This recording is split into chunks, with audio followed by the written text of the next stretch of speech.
হাসি কান্না বিনোদনে মাতিয়ে রাখো মনটারে, তারা তুমি শুকতারা হয়ে রয়ে যাবে সবার অন্তরে। সপ্তাহের এই দিনটি আমাদের তারকাদের সাথে গল্প করার দিন, আর এই সময়টিতে এমন সব ব্যক্তিত্বদেরকে নিয়ে আমি হাজির হয়ে যাই যাদের সাথে গল্প করে তাদের জীবনের নানা রঙিন গল্পগুলো আমাদের জীবনকে অনেক বেশি রঙিন করে তোলে। মমতাজ হারবাল নিবেদিত আজকের তারকার আজকের আয়োজনে সবাইকে স্বাগত জানাচ্ছি। আমি শান্তা জাহান, আর আজ যার সাথে আমি আড্ডা দিব তার সম্পর্কে যদি বলতে হয় তাহলে প্রথমে বলবো তার অভিনয় শুরু হয় মঞ্চ নাটক থেকে। 2006 সালে টিভি নাটকে অভিষেক। অভিনয় দিয়ে ধীরে ধীরে দর্শকের মনে জায়গা করে নিয়েছেন, পরিচিতি পেয়েছেন প্রিন্স অফ ওটিটি নামে। স্ট্রিমিং প্ল্যাটফর্মের সিরিজ কিংবা সিনেমা সবখানে পাওয়া যায় তাকে। সদরঘাটের টাইগার, মার্নি হানি, মাইনকার চিপাই থেকে মহানগর সিরিজে কাজ করে আলোচিত হয়েছেন। এছাড়াও বড় পর্দায় তার অভিষেক আমরা সবসময়ই আসলে অপেক্ষায় থাকি যে নতুন কি আসবে। হ্যাঁ দর্শক, আমি যার কথা বলছি সে আর কেউ নয়, আমাদের খুবই পছন্দের, ভালো লাগার, ভালোবাসার এবং দুর্দান্ত একজন পরীক্ষিত অভিনেতা শ্যামল মাওলা। অনেক অনেক শুভেচ্ছা, কেমন আছো? ধন্যবাদ, খুব ভালো আছি। মানে রোদ বৃষ্টির শহরে জীবনটা কেমন কাটছে? রোদ বৃষ্টির শহরেই জীবনটা ভালোই কাটছে। রোদ বৃষ্টির শহরে দিয়েই শুরু আমার জীবন, ক্যারিয়ারের জীবন, সো ভালোই যাচ্ছে। শুরুটা এত সুন্দর একটা নাম দিয়ে হয়েছে। আমার মনে হয় যে তোমার মানে ক্যারিয়ারের পুরোটা সময় জুড়ে যে থাকে না, মানুষের একটা সময় রোদ থাকে, একটা সময় বৃষ্টি থাকে, একটা সময় আবহাওয়াটা একদমই ঠান্ডা, ঠিক একইভাবে এগিয়ে যাচ্ছে শ্যামল মাওলা। কিন্তু তার দর্শকদের কাছে তার যে ভালো লাগা এবং ভালোবাসা রয়েছে তার প্রতি, সেটি এক বিন্দু পরিমাণও কমছে না, দিনকে দিন বাড়ছে। তো 2006 সাল থেকে যদি আমরা হিসেব করি তাহলে ইটস বিন 19 ইয়ার্স। হ্যাঁ, মানে 2006-এ আমার শুরু, বাট টেলিভিশন নাটকের শুরু, কিন্তু ওইটা বলবো না, এর পরেও গ্যাপ ছিল। বেসিক্যালি আমি ভালোভাবে স্টার্ট করি 2010, 9, 10, 11 এই দিকটায়, ওই সময়টায়। সো 10 থেকে কাউন্ট করা যায়। আই থিঙ্ক ওই সময়টাতে তুমি মানসিকভাবে প্রস্তুতি নিয়েছো যে না, আমি অভিনয়টাই করব। না, আমি অভিনয় করব, স্ক্রিনে করব, এরকম ভাবে আমি আসলে প্রস্তুতি নেইনি, কখনোই নেইনি। আমি ছোটবেলা থেকে থিয়েটার করতাম, তো থিয়েটারে অভিনয় করব এটাই ছিল টার্গেট। কিন্তু অভিনয় থেকে রোজগার করা, টাকা উপার্জন করা, এগুলোর কোনো টার্গেট কখনোই ছিল না। কিন্তু পরিস্থিতিতে আসলে তখন মনে হয়েছে যে আচ্ছা, অভিনয় যেহেতু করে এসেছি এই এত বছর, সো অভিনয় দেখি স্ক্রিনে কতটুকু পারি। আচ্ছা, সো এটার জন্য সময়টাও নিয়েছো, মানে একটা বোঝাপড়ার ব্যাপার। হ্যাঁ, সময় তো একটু নিতেই হয়। শ্যামল মাওলার চোখ কথা বলে। আচ্ছা, বাট এটা শ্যামল মাওলা কতখানি বিশ্বাস করে যে না, আমার চোখ কথা বলে? আমি আসলে কথা বলাই, সেই জন্য কথা বলে। আমি জানি না কেউ কথা বলায় কিনা, আমি বলাই চোখ দিয়ে। দ্যাটস ওয়াই হয়তো মনে হয় যে কথা বলে। আমি বুঝি না, কিন্তু আমি চেষ্টা করি কথা বলার। মানে অডিয়েন্সকে কানেক্ট করা যায় আসলে চোখের ভাষায় খুব দ্রুত। হ্যাঁ, সেটা আমি জানি, প্রসেসটাও জানি, সেই জন্য হয়তো কানেক্ট করতে পারি। এই তো, এই জন্য কি আমরা মঞ্চকে ক্রেডিটটা দিব যে মঞ্চ থেকে উঠে আসার কারণেই তুমি চোখের ভাষাটা কি করে আসলে রপ্ত করতে হয়, কিভাবে কানেক্ট করতে হয় সেটাও শিখে গেছো? মঞ্চকে ক্রেডিট দেওয়া যায়, কিন্তু এখানে কথা হচ্ছে মঞ্চ মানে থিয়েটারে তো অনেকেই থাকে, তো এক একজন এক এক রকম ক্যাপাবিলিটি, সো এক একজন এক এক রকম হয়ে বেড়ে ওঠে, শিক্ষাটাও এক এক রকম হয়। সো আমার শিক্ষাটা হয়তো এরকম ছিল বলে আমি জানি। আমার পাশেরই আরেকজন থিয়েটার করে, সে হয়তো জানে না, এরকমটাও দেখেছি। ডেফিনেটলি। সো এটা ক্রেডিট দেয়া যায় থিয়েটার, আমার জন্য আমি দিতে পারি। এই কোয়েশ্চেনটা করার পেছনে রিজন ছিল, আমরা অনেকেই বলি যে মঞ্চ থেকে মানে কাজ শিখে আসলে সবকিছু সহজ হয়। ব্যাপারটা কিন্তু আসলে কাজ শেখার জায়গাটা যদি নিজের মতো করে রপ্ত করে নেওয়া যায়, আগ্রহটা থাকে, তাহলে আসলে যে কোনো প্ল্যাটফর্ম থেকেই শেখা সম্ভব, যে কোনো জায়গা থেকে। এইটা থিয়েটারটা বেসিক্যালি আমি বলবো এক কথায় ক্লাবিং করা, বিভিন্ন জায়গা থেকে সবাই মিলে একত্রিত হওয়া, বিভিন্ন জায়গার মানুষ, বিভিন্ন কালচারের মানুষ একসাথে হয়ে ব্লেন্ডিং হচ্ছে, শেয়ারিং হচ্ছে তাদের ইমোশন, তাদের কালচার, তাদের সব কিছু। তো এটা এক ধরনের পজিটিভ একটা প্র্যাকটিস একটা মানুষের জন্য, আমি সেটা বলবো।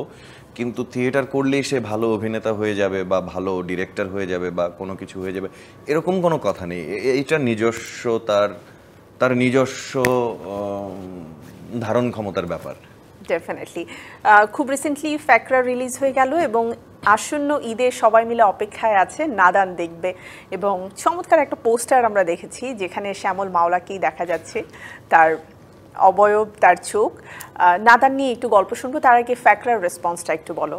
ফ্যাকরার রেসপন্স হচ্ছে, দেশের এই পরিস্থিতিতে মানুষ সিরিজ দেখছে, এতেই আমি আসলে খুশি। এবং রেসপন্স আমি যতটা অল্প ভেবেছিলাম তার থেকে অনেক বেশি রেসপন্স। এখনো মানুষ এই অবস্থায়, এই সিচুয়েশনে মানুষ সিরিজ দেখছে, হয়তো এটা তার মেডিসিন হিসেবে কাজ করছে, সেজন্যই দেখছে। আমি যেটা বিশ্বাস করি, সেজন্যই আমরা এত যুদ্ধ করে কাজ করি দর্শকদের জন্য। তো সেই জায়গা থেকে রেসপন্স খুব ভালো পাচ্ছি। যারা যারা এই পর্যন্ত দেখেছে, আমি ব্যাড রিভিউ এখনো পাইনি বলা যায়, যে পরিমাণ আমি পজিটিভ কেউ দিবে না। কিন্তু আমার কোয়েশ্চেন হচ্ছে, তুমি মার্কেটিং পলিসিটা একটু কম মেনটেন করো, এটার পেছনে রিজনটা কি? এটার পেছনের রিজন হয়তো আমার মানে অযোগ্যতা, আমি সেটা বলবো। মানে অযোগ্যতা বলতে আলসেমিও বলা যায়, মার্কেটিং এর স্টুডেন্ট মানে আলসেমিও বলা যায়। বাসা থেকে বের হতে মানে একদমই ইচ্ছে করে না, এটার জন্য অনেক সময় ব্যয় করতে হয়। তো ওই সময়টাতে আমি যেহেতু বের হই না, তখন আমি ট্রাই করি যে আমার যে মেইন জব অভিনয়, সেটাকে কিভাবে আরো রিচ করা যায়, যাতে করে মার্কেটিং এর ওই গ্যাপটা আসলে পূরণ করা যায়, কাজটা দিয়ে পূরণ করা যায়। এটা ট্রাই করি। আচ্ছা, নাদান একদমই ভিন্নধর্মী একটা গল্প নিয়ে আসছে এবং বড় পর্দায় যেহেতু দেখা যাবে, সবাই অপেক্ষায় থাকে যে ঈদে আমরা ভালো কিছু আসলে পাবো। সো নাদানের গল্প শুনতে চাই না, কিন্তু কাজ করার যে অভিজ্ঞতা এবং আমরা নতুনত্ব কি পেতে যাচ্ছি। প্রথমত বলবো, আমরা যে লোকেশনে আসলে কাজ করেছি, এই লোকেশনে এত বড় সেটআপ নিয়ে কাজ করা এই পর্যন্ত কেউ করেছে কিনা আমি জানি না, তবে খুব মুশকিল। এবং সেটা অনেক ভেতরে, বান্দরবান থেকে 4 ঘন্টা গাড়িতে করে, তারপর থানচি থেকে 3-4 ঘন্টা নৌকাতে করে সেখানে, এবং সেটা একটা স্বর্গরাজ্য। এবং বাংলাদেশের জানি না কোন কোন মানুষ গিয়েছে, তারা লাকি।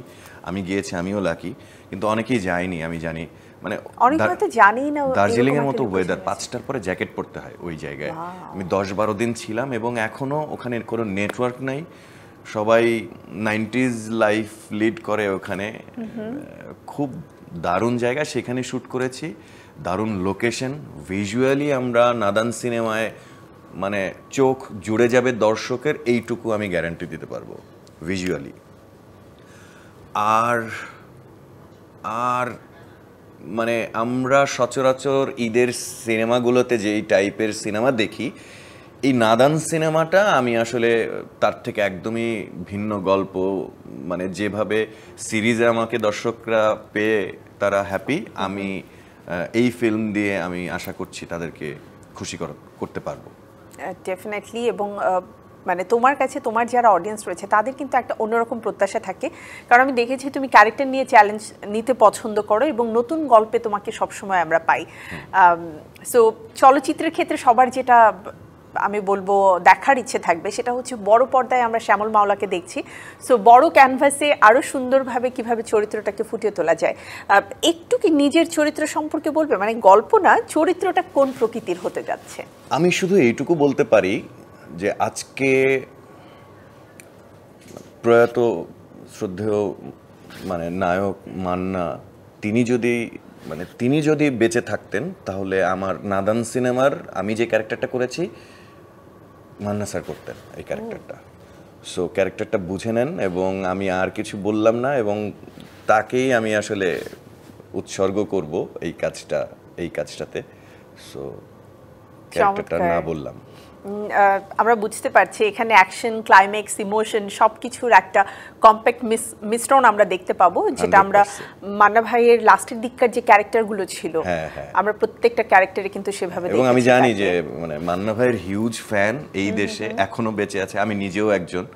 তো সেই জায়গা থেকে আমি ক্যারেক্টারটা করার সময় মানে ফিল করেছিলাম এটা মান্না ভাইয়ের ক্যারেক্টার, সে হলে কি করতো বা কিভাবে আমরা দেখতে পেতাম তাকে। চমৎকার।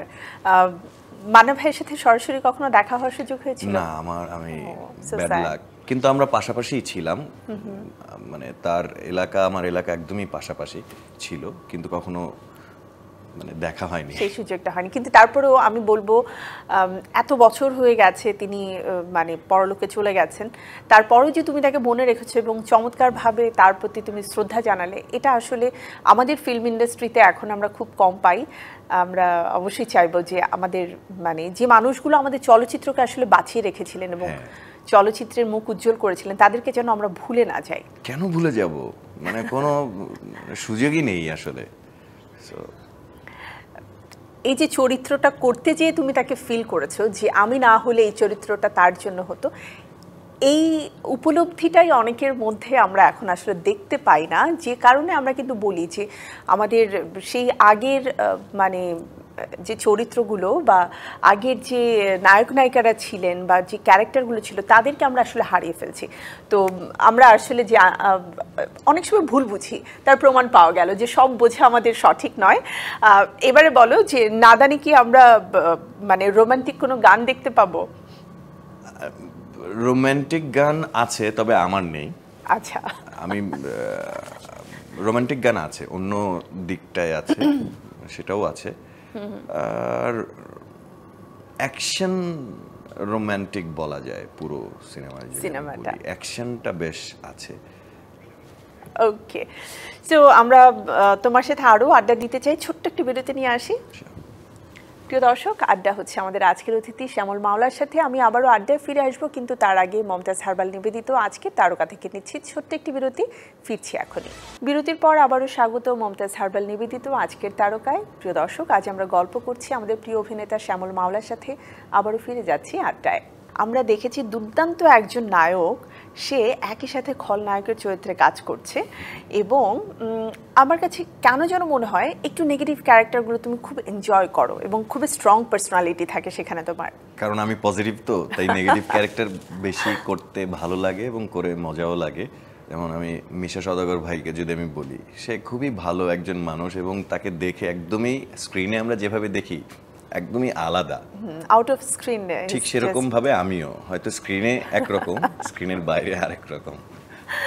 তো নেগেটিভ চরিত্রগুলো যখন তোমার কাছে আসে, এটা কি তোমার মনে হয় যে যারা ডিরেক্টর রয়েছেন তারা একটু নিজেদের কাজটাকে সহজ করে ফেলার জন্যই আসে, যে এটা তো শ্যামল মাওলা খুব দুর্দান্তভাবে করবে? ওভাবে দেখি না, আমি দেখি যে আমি মানে সে তো হেল্প করবেই, আমি কতটুকু মানে পারবো এটা ফুলফিল করতে সেটা ভাবি। তারপরও মানে ডিরেক্টরের যদি একটা পয়েন্ট অফ ভিউ থাকে তখন এটাকে অ্যাড করতে সুবিধা হয়। আচ্ছা, অনেক সময় আমরা দেখি যে যাদেরকে আমরা স্ক্রিনে দেখছি যে নেগেটিভ ক্যারেক্টার করে, তারা যতই পজিটিভ পার্সন হোক, তাদের অডিয়েন্সরা ভাবে লোকটা কত খারাপ, এত বাজে, ঠিক আছে, এরকম করতে পারে। তোমার ক্ষেত্রে এমন কখনো হয়েছে? যে প্রচুর আমাকে তো মানে অনেক ঘটনা এরকম আছে যে অনেকে সবাই সামনাসামনি দেখে একরকম লাগে, স্ক্রিনে তো ভয় পায়। এসে বলে না ভাই আপনি এরকম চরিত্র কেন করেন? বলে, আমি বলি আমার কিছু করার থাকে না, আমাকে টাকা দেয় আমি করি, এন্ড আমার ডিরেক্টরও চাচ্ছে আমাকে এভাবে দেখতে। নেক্সট কাজের কি প্ল্যান চলছে? নেক্সট কিছু সিরিজ আর সিনেমার কথা হচ্ছে সামনে, হয়তো যেটা লক হবে ওটার কাজে ঝাঁপিয়ে পড়ব। আর এই তো কিছু সিঙ্গেল নাটকেরও প্ল্যান হচ্ছে, সেগুলোও করব। টিভিসির প্ল্যান হচ্ছে, সেগুলোও করব, কথা হচ্ছে। এই তো আপাতত কাজে। মানে আসলে যেহেতু তুমি অভিনয়টাকেই বেছে নিয়েছো, তো ব্যস্ততা সবসময় এই কাজটা নিয়েই থাকে। আর অবসর সময়টাতে তো নিজেকে বললে যে অভিনয় নিয়ে ভাবতে পছন্দ করো। খুব রিসেন্টলি এবং বিগত কয়েক বছর যাবত আমরা শুনছি একটা খুব মানে ওয়ার্ড দাঁড়িয়ে গেছে, সেটা হচ্ছে সিন্ডিকেট প্রথা। তুমি কি এই প্রথাতে বিশ্বাসী বা এই প্রথার অন্তর্ভুক্ত হয়েছো? মানে একদমই না, আমি কখনোই ছিলাম না। অনেক সিন্ডিকেট, অনেক কিছু দেখেছি বা বুঝেছি, আমাকে ট্রাইও করেছিল, কিন্তু আমি কোনো সিন্ডিকেট বা এগুলো আমার পক্ষে সম্ভব না, মেনটেনও করা সম্ভব না। আর আমি কোনো সিন্ডিকেটের হয়ে কাজ করতে চাই না। আমি আসলে সবার তো আমি সবার জন্য কাজ করতে চাই। সর্বসাধারণের জন্য যখন কাজ করতে যাও তখন কিন্তু আসলে একই ঘরানার হলে সেই কাজের মধ্যেও একটা একঘেয়েমিতা চলে আসে। নিজের কাজ নিয়ে যদি তোমাকে মানে মূল্যায়ন করতে বলা হয় যে হয় না যে আমার এই কাজটা এই চরিত্রটা খুব পছন্দের, অথবা কোনো একটা চরিত্র যেটা আমি আরো ভালো করতে পারতাম আমার দেখার পর মনে হয়েছে, এমন কোনো চরিত্রের কথা কি বলতে পারবে আমাদের? অবশ্যই লাভ ইন ঢাকা। আচ্ছা, লাভ ইন ঢাকা একটা ক্যারেক্টার করেছিলাম, যে ক্যারেক্টারটা মনে হয় যে এখন যদি এই টাইপের একটা গল্প বা এই চরিত্রগুলো করা হতো তাহলে আমি হয়তো আরো ভালো করতে পারতাম, এবং আমার খুব পছন্দের একটা প্রজেক্ট ছিল লাভ ইন ঢাকা। ওকে, আর যে কোনো একটা চরিত্র যেটা দেখে তুমি খুব স্যাটিসফাইড হয়েছো? স্যাটিসফাইড তো হওয়া মুশকিল, এটা তো কখনোই মানে হতে পারিনি, সেজন্য বলতে পারছি না। মানে আমার কোনো কাজ দেখে আমার এই পর্যন্ত ভালো লাগেনি।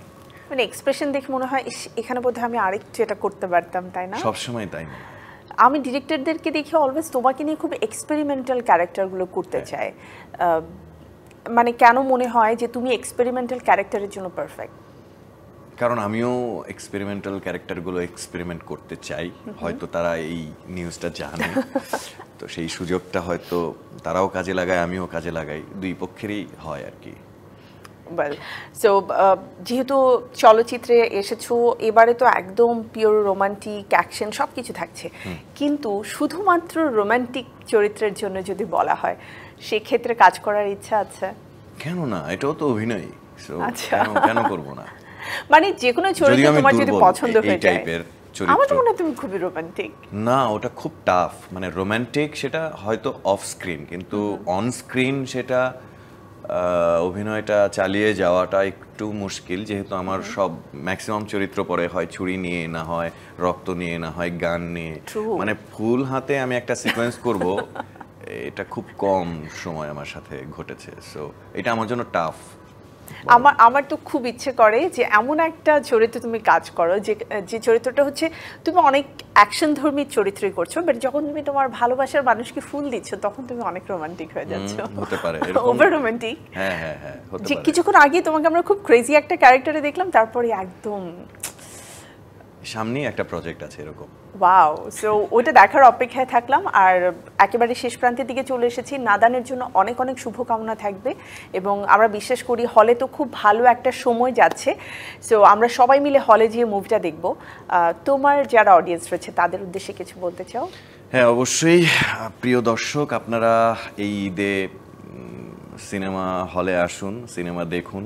সেটা শুধু নাদানি দেখতে বলবো আমি সেটা বলছি না, সব যে সিনেমা আপনার দেখতে ভালো লাগে আপনি দেখুন, কিন্তু আপনার বিভিন্ন টেস্টের সিনেমা এবার আসছে, তো সো আমাদের টেস্ট একদমই আলাদা, অন্য সিনেমার সাথে মিলবে না, এইটুকু আমি বলতে পারি। আপনার খারাপ লাগবে না, ভালো লাগবে। ঈদের ছবি হিসেবেই ঈদে নিয়ে আসছি, সো সবাই দেখবেন আর দোয়া করবেন আমার জন্য। থ্যাংক ইউ, অনেক অনেক শুভকামনা থাকবে। আমরা সবসময় হলে গেলে যেটা হয় একটা লিস্ট করি যে আমরা সব ঘরানার মুভি দেখব, সো সেই প্রত্যাশা থাকবে যারা রয়েছেন, এবং একটু ভিন্নধর্মী যারা চরিত্র দেখতে পছন্দ করেন, গল্প দেখতে। প্রিয় দর্শক, এই ছিল আমাদের আজকের আয়োজন। আজকের মতো আমাকে বিদায় নিতে হচ্ছে। আপনারা সবাই ভালো থাকবেন, সুস্থ থাকবেন, আর চোখ রাখবেন মমতাজ হারবেল নিবেদিত আজকের তারকা প্রতিটি এপিসোডে। আল্লাহ হাফেজ।